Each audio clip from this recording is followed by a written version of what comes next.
Florida State and Clemson are nowhere near resolution with the lawsuit. Is that good news for the ACC? You are Locked On College Football, your daily podcast on all things college football.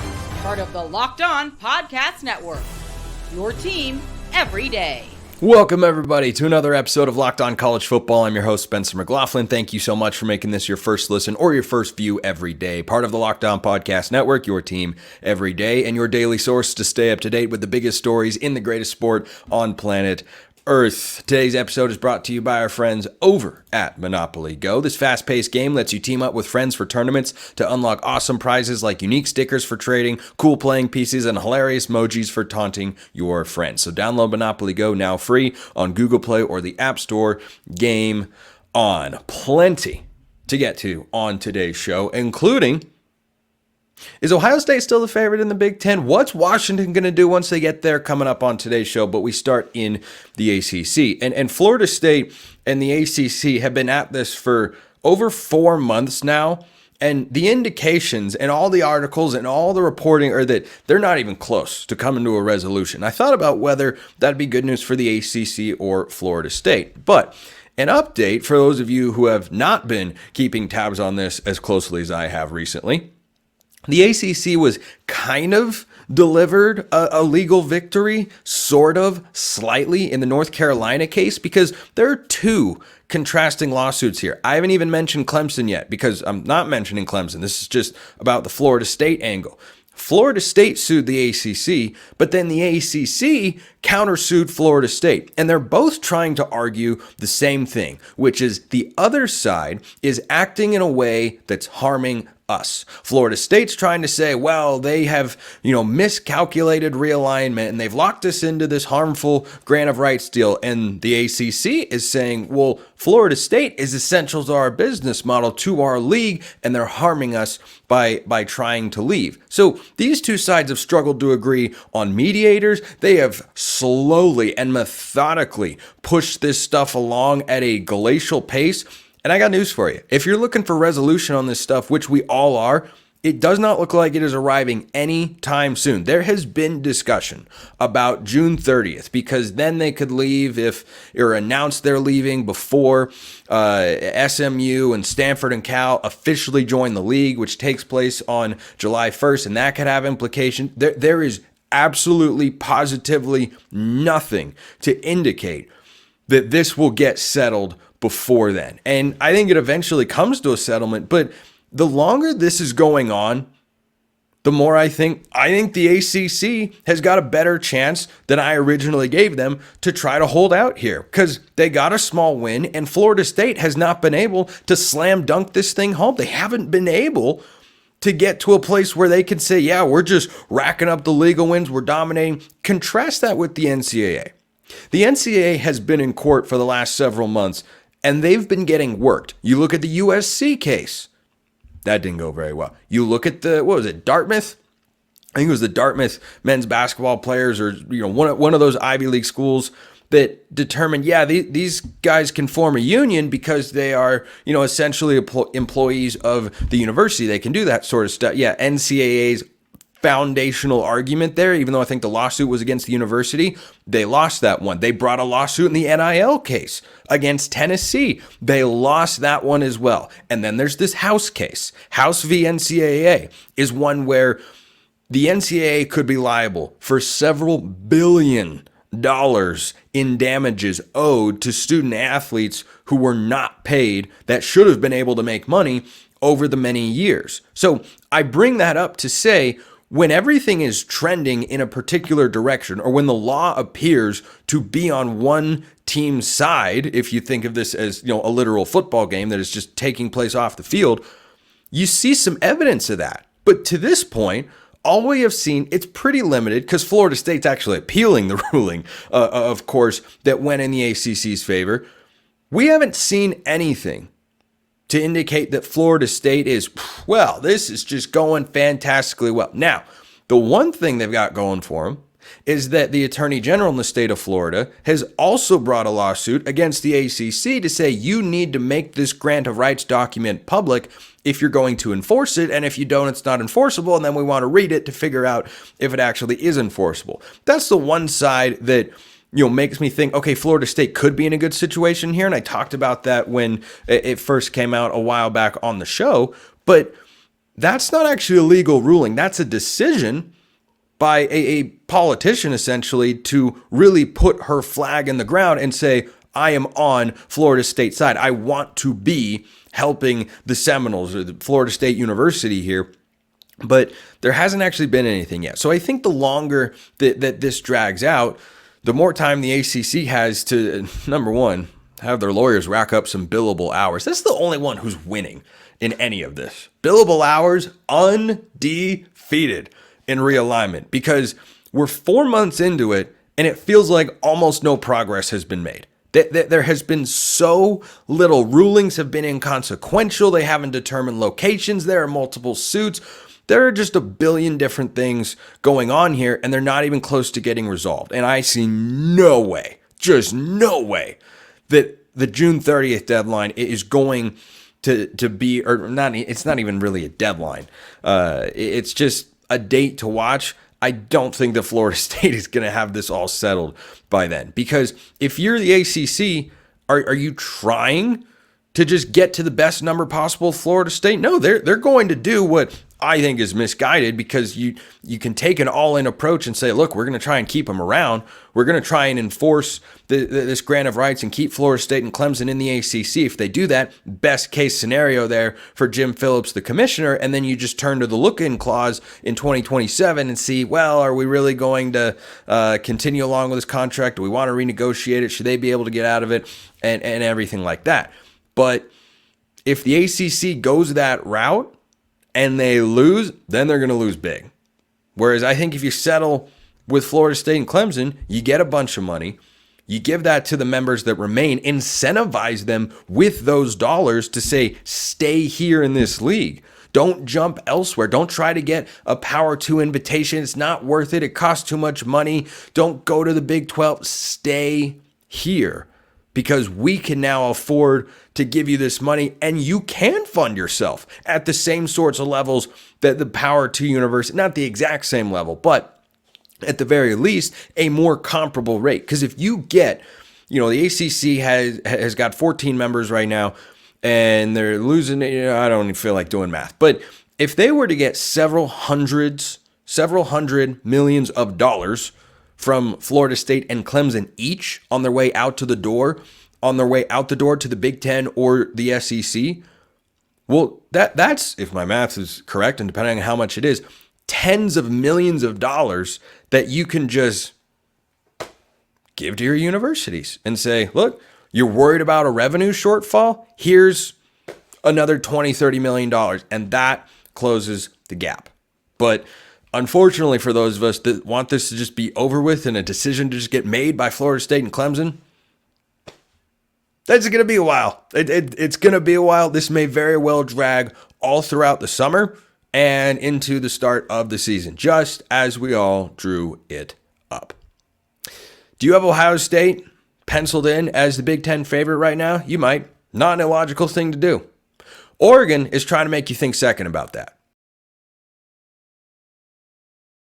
This episode is brought to you by our friends at LinkedIn. When you're hiring for your small business, you want to find quality professionals that are right for the role. That's why you have to check out LinkedIn Jobs. LinkedIn Jobs has the tools to help find the right professionals for your team faster and for free, which is a super awesome price. LinkedIn isn't just a job board. LinkedIn helps you hire professionals that you can't find anywhere else, even those who aren't actively searching for a new job but might be open to the perfect role. In a given month, over 70% of LinkedIn users don't visit other leading job sites. So if you're not looking on LinkedIn, you're looking in the wrong place. On LinkedIn, 86% of small businesses get a qualified candidate within 24 hours. Hire professionals like a professional on LinkedIn. That's why over 2.5 million small businesses use LinkedIn for hiring. Post your job for free at linkedin.com/lockedoncollege. That's linkedin.com/lockedoncollege to post your job for free. Terms and conditions apply. Oregon's been making big moves in the transfer portal. They have the second highest rated transfer portal class according to 24/7 Sports. Does that make them the Big Ten favorites. Let's bring on Craig Shemon, Locked On Big Ten, joining me here on the show. And Craig, obviously, I'm an Oregon guy. Look, I feel great about where the Ducks are at. It's hard to not, but how does it land for you, them landing Derek Harmon and Peyton Woodyard in the transfer portal this weekend? It's been great. It's like the rich are starting to get richer. I've been excited, and I talked about this a lot on Locked On Big Ten over the past couple of months. I think it's a 2-horse race coming off Kentucky Derby weekend. I don't know if it's a photo finish or not, but I think it's between Ohio State and Oregon. And Michigan fans get upset at me, and I'm like, guys, you lost like 18 players to the draft. Let's see where you're at. I think, and of course, the great thing is that Ohio State and Oregon play each other earlier in the season, and I've gone so far as to say it's a rather bold statement. Some people laugh at me. I don't think Ohio State's most important game on its schedule is Michigan this year. It's the Oregon game at Autzen Stadium. And I think you can make. I think you can make that case because Vegas at least thinks that Oregon's got a better chance to win the Big Ten than Michigan does, and the Wolverines could surprise people. But the thing with Michigan, Craig, is they don't necessarily know who their quarterback is. Absolutely necessarily don't know that. It's a big problem. So, I think it'd be great. I know Dan Lanning caught a lot of people's attention earlier. This is going back to the end of last year. Hey, how are you going to have to adjust to the Big Ten and how they play it? He just boldly said, no, they're going to have to adjust to us. I always remind people because last year, we like in the Big Ten, we like to claim our defensive prowess. And of course, Michigan, Ohio State, and Penn State were 1, 2, 3 in the country in scoring defense last year. I am quick to remind people, even though they think the Pac-12 doesn't play defense, that Oregon was a top 10 team defensively, and they have offensive firepower. They will be formidable in the Big Ten this year. I think they have just as good of a chance of winning it, and it's a 2-man race, Ohio State and Oregon. I absolutely believe that as we're sitting here in the beginning of May, looking at counting down the days to the season. Yeah, and there are still transfer portal moves that will get made that will make certain teams better, but Oregon just got better. They plugged a need here. That second interior defensive lineman starting spot was a hole going into the spring transfer portal window, and it could have been filled by former 4-star recruits or redshirt freshmen or true freshmen that were ready to make that leap. But I think you get a sure thing there and allow those young guys to be depth pieces rather than starting pieces. I think that's a really big thing for Oregon's defense this year. And I think that the Big Ten has got a lot of teams at the top. I think there's a drop-off in there. I still think USC is undervalued. I don't think they should be as far behind the conference title odds as they are compared to Michigan and Penn State. But that October 12th game at Autzen Stadium, Craig, is going to be one of the biggest games in all of college football this year. And depending on how things shake out, that game could decide who goes to the Big Ten championship game to try and get one of those top 4 seeds and the automatic playoff berth that leads to that and whatnot. But I just think that Oregon is in win now, attack now. They're not waiting around. There's no adjustment period here. This is an all-in feel. It'd be a great story for them in their first year in the Big Ten to win it. It'd come on. I mean, what a proud moment that would be. What a proud moment that would be from, leftover Pac-12 fans. One of our schools went over there and did it. I saw, I was just reading about an hour ago that the athletic director for Oregon was looking at there are 15 different Ohio area codes in his ticket base. They're gobbling up the tickets. I think most of the games are just about sold out for Oregon anyway, but that there's such high demand for that Ohio State. And Ohio State's going to travel some people. I know Oregon wants to keep that crowd green, but I can't wait. I have it circled. I know it's going to be a big week on Locked On Big Ten. We're going to be all over. We're going to treat it like the conference championship right in the middle of the season. It's going to be great. I do think the possibility of, what Oregon and Washington did last year is entirely possible, where they meet once in the regular season, it's an instant classic, and then they meet again in the conference championship game. And you mentioned Oregon's defense earlier. It was very good last year. The only team, there was one team, just the one team that Oregon couldn't stop. And that's a team that had a top 10 quarterback, a top 10 receiver, and a couple other, I think, a second, a third round NFL wide receiver on it. That's the one team that Oregon couldn't stop last year. Now you're looking at a defense that has improved from a season ago, And I don't see that caliber of offense in the Big Ten anywhere, Craig. I think this could come down to, whether Oregon wins 10, 11, or 12 games. I think they're capable of all three. If things go wrong, I think they could win 9. But I think they're at least a 10-win team, and to push them closer to 10 than 12, I think it's going to come down to how those Big Ten defenses can stop Oregon's offense with Dylan Gabriel, the Oklahoma transfer. I tend to agree with you. I think they're ready to go, and you keep improving the defense. And you alluded to Derek Harmon earlier. I was surprised to see him go. I mean, Michigan State thought they were solid at defensive line. They've lost 2 guys here this spring, Harmon being one of them. But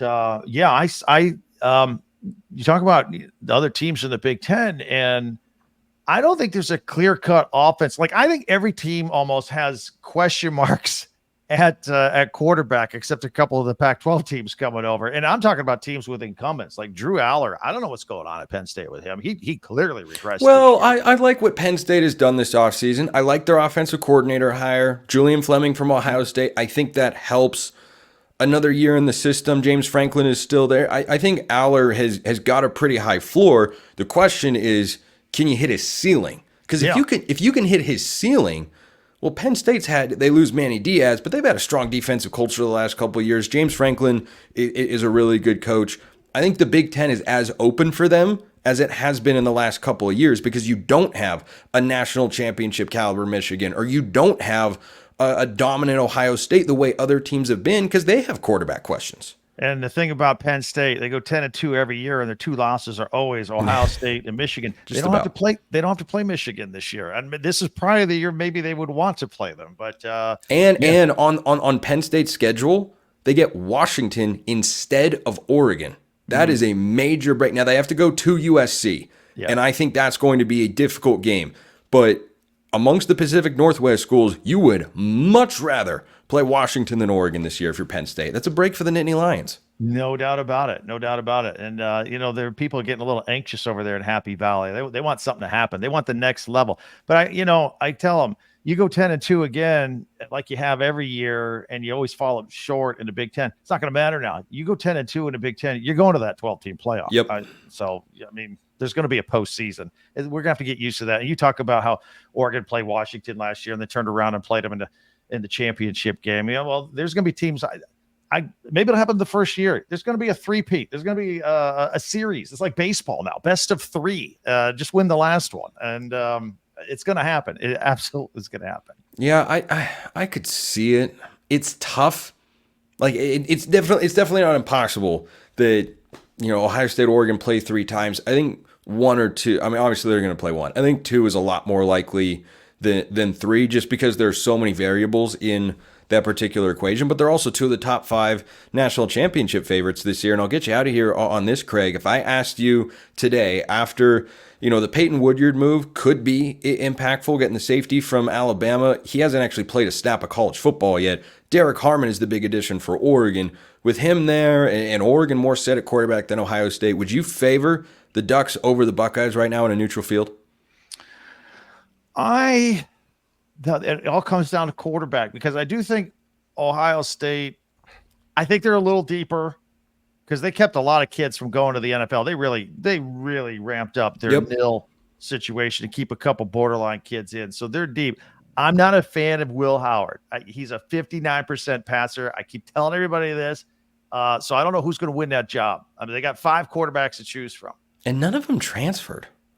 Well, except yeah. I mean, Will Howard comes in. The other 4 were there. No, I know. And they're all 5 going to be there in the fall, it appears. I thought one of them would leave, and I thought eventually one of these 2 freshmen will leave. But, Oregon's stable at that position. So that's where they would have the advantage. Plus, they get to play at their place at Autzen Stadium, which would give them the edge in that game. And if you beat them head-to-head, it's not crazy to say that Oregon can be the favorite right now in the Big Ten as we sit here in May.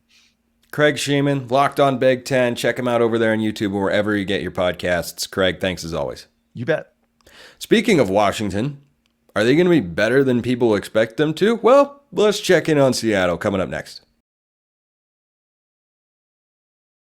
All right, game off. We got to pause here to talk more about Monopoly Go. I know what you're saying, flag on the play. You already talked about that, but there's just so much good stuff in the game, everybody. Everywhere you look, you can team up with friends for time tournaments where you work together to build up each other's boards. The more you win together, the more awesome prizes you unlock, and there's so much to get. Unique stickers you can trade with friends to complete albums for big prizes, cool new playing pieces to travel boards with, hilarious emojis to taunt your friends, all sorts of great stuff on an app that is new and exciting every day, that be Monopoly Go, because it's changing. They've got tournaments and challenges, and a ton include their own unique mini games like digging for treasure or robot pachinko machine. There's always new timed events that help you win big, like massive multipliers for everything you win or rent frenzies. It's all over there on Monopoly Go. There's always something fun to discover in Monopoly Go, so get off the bench, go download it now free on Google Play or the App Store. Game on. How's Washington feeling right now? No better guy to go to than Roman Tomashoff, Locked On Huskies, joining me here on the show. One of the latest spring games in all of college football occurred over the weekend, Roman, at Husky Stadium. And let's talk big picture takeaways here. Why don't we get the less good part out of the way? This was not a brilliant showcase for the Huskies offensive line. It certainly was not. And, that was to be expected. Where the more that you look at it, the only guy who is not a true redshirt freshman on that offensive line is a sophomore, and that's right tackle Drew Azzopardi, who's a transfer from San Diego State. He's looked really good. I've been impressed with him, but he hasn't necessarily had a lot of help. But I don't know if that'll necessarily be the case this fall, where UW has brought in Portland State center D'Angelo Titiali out of the transfer portal. They brought in Old Dominion tackle Chris Adams, who's probably going to slot in on the left side, where shout out to our good buddy Ben Glassmeyer over at Huskies Wire, who did a really fantastic film review on him and said that he's a really, really solid prospect over there. Washington's also going to be getting back left guard Memelar, who has actually slotted to start last fall on Washington's Joe Moore award-winning offensive line, and then hurt his knee before the season started. And so he's still working his way back from that. He started practicing a little bit later on in the spring. So reinforcements are certainly coming along Washington's offensive line, and it's not going to look like it did in Friday's spring game. Yeah, and going forward for, the big picture in the season for the Huskies here, Roman, how big of a problem could this be? What sort of obstacles will Jedd Fisch face as a head coach and play caller in his offense if this unit isn't able to take some steps forward before the season begins? Yeah, the biggest problem is it's not going to be Jedd Fisch coaching staff. They're not going to be able to establish the run the way that they want to. Where Jonah Coleman has been really impressive. I like what I've seen from him. He's very good. Yeah, I love Jonah Coleman, man. I last year on then Locked On Pac-12, RIP. I said many times that Jonah Coleman was the most underrated running back in the Pac-12 because there were so many good ones. You had Damian Martinez. Jay Knott was the leading rusher. You had Bucky Irving at Oregon. You had Jaquindon Jackson at Utah. Marshawn Lloyd at USC was really good. Coleman was a fan. Dylan Johnson. Yeah, sorry, Dylan Johnson at Washington. It was all about the passing attack. But Johnson was an all Pac-12 performer as well. And Coleman was maybe the fifth best running back in the conference last year. But that's a testament to how many good running backs there were. Absolutely. Those guys were current or future NFL draft picks. But if he doesn't have an offensive line to run behind, that's a challenge. Yeah, absolutely. And that's one thing where, again, I feel like that will be sorted out. And it's not just Jonah Coleman. It's Cameron Davis, who we're going to see coming back after he led the team in touchdowns in 2022. And then, led them in touchdowns on the ground. And then Adam Muhammad, sorry, I was like, there's one other name. Adam Muhammad, true freshman, who followed Jedd Fisch from Arizona, who is just a freak of nature physically. I remember looking at his high school film and then looking at him in college, he's 6'2", 205 now. He is just absolutely massive. And shout out to Scotty Graham, who said, yeah, he's still a baby. He just turned 18 last week. And when he gets up to 220, I'm going to quote Scotty Graham here. He said, he's going to be lunch money. You know what that means? In high school, give me your lunch money? No. Yes, give me your lunch money. That's a direct quote from Scotty Graham about Adam Muhammad. They also just got a commitment, as we're talking on Sunday, Spencer, about from another Arizona product in Jordan Washington, their other running back recruit from the 2024 class, who just brings speed like I haven't seen in high school film since John Ross, man, where there's going to be so many talented running backs on this roster that needs to be established. What or who stood out to you the most on the offensive side of the ball in Washington's spring game? Spencer, our everydayers over on Locked On Huskies are probably so tired of hearing me talk about Denzel Boston because every single day that dude is making a catch like I've never seen. Where every single day he's going. You might have seen him last year. Yeah, that's fair. Or a couple times. Dude, I'm not exaggerating when I say this. He was going up and over the top of 6'4" Ephesians Prysock to make catches. He is running away from guys like Roma Dunze would. He has elite speed. He's got fantastic hands. He went for 127 on a touchdown in Washington's spring game. And the more I watch Denzel Boston, the more excited I get about him. And people are probably like, oh, well, he didn't do anything last year. Why not? Because he was sitting behind 4 future NFL receivers. And I'm throwing German Bernard into that conversation because he's absolutely going to be an NFL receiver. And I know I'm getting really excited about this, but it's hard not to the more that I watch him because he can do everything Roma Dunze can and is a similar body type. He's a similar athlete, and he's so exciting to watch, especially paired with Jeremiah Hunter, the Cal transfer on the other side of the field, where Thaddeus Dixon, cornerback, who is slotted to be a really big part of the rotation this year, said there really isn't going to be that much of a drop-off from watching those guys last year and practicing against them every day to practicing against these guys. There's still so much to like and so much to be desired that this is really not going to be nearly as much of a drop-off at wide receiver as people think. Yeah, I think that's a little bit of media speak there from a corner saying, look, there's just not going to be a drop-off from last year. Yeah, there is. Like, there's going to be a drop. I don't care who you're replacing him with. Unless you've put together the most insane portal class imaginable, you're not going to once again generate a first, second, and third round receiver in the NFL draft. That's not replicable. You're absolutely right. He said not that much. He didn't say no drop off. He said not that much. That's fair. And by the way, I think those are two good. If Boston, is able to live up to that potential, I think Jeremiah Hunter has been a really, really important piece that Jedd Fisch has kept around. I mean, not more important than Will Rogers necessarily, but talk about what you saw from Rogers, who is going to have, at the very least, some weapons. We talked about the offensive line maybe being a question mark in there, but he's going to have guys to throw the ball to and dump it down to. Yeah, absolutely. And that's the thing where it all comes back to the offensive line, like we just talked about. As long as they can hold up, Will Rogers is going to be, and I mean this in the nicest possible way, more than serviceable in this offense, where it's not like watching Michael Penix. Like, it's, if you want to talk about a drop-off, that's where it is, where Will Rogers is very talented.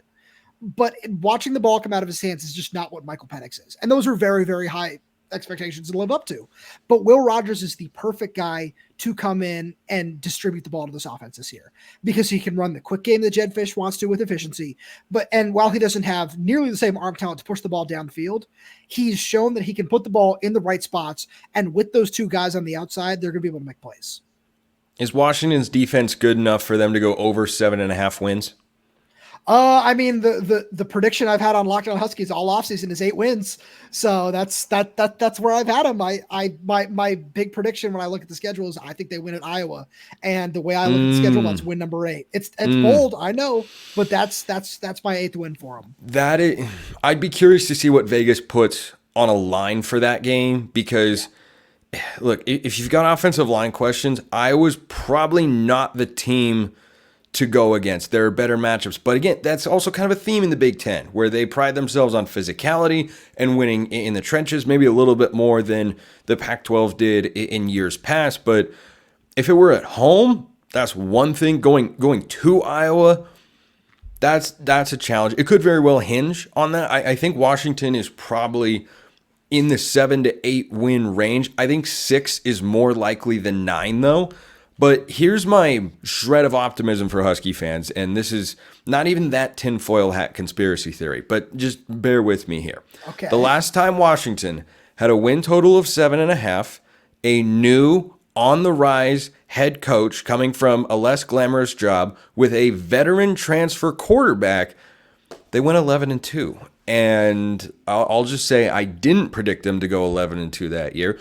I don't think Washington's doing that this year. I'm just saying the stars have aligned once upon a time. So I agree with you, and that's where I get 8 wins from, is because the way, especially the front of the schedule lines up. When it's Weber State, Wazoo, Eastern Mich, And then your first two Don't Big sleep Ten on the opponents- Cougars, by the way. Don't sleep. I can't say I'm sleeping on the Cougars, but just the way that game has gone for a very long time. And then your first two conference games are Northwestern and Rutgers. Going to Rutgers is going to be tough. They have a better team than people think, but I think bowl team last year. Bowl team. Yeah, exactly. But the more I look at that, the more I think that they're going to be able to start 5-0. And then it's a matter of going 3-5 down the stretch. You got UCLA in there. You got Indiana in there. Those are the two other games where you get to 7 right there. I think that they can pull off one more victory at the very least in the other games on the schedule, being USC, Penn State, Michigan, Iowa, and Oregon. Roman Tomashoff, Locked On Huskies. Thanks for stopping by, Roman. Spencer, thanks for having me.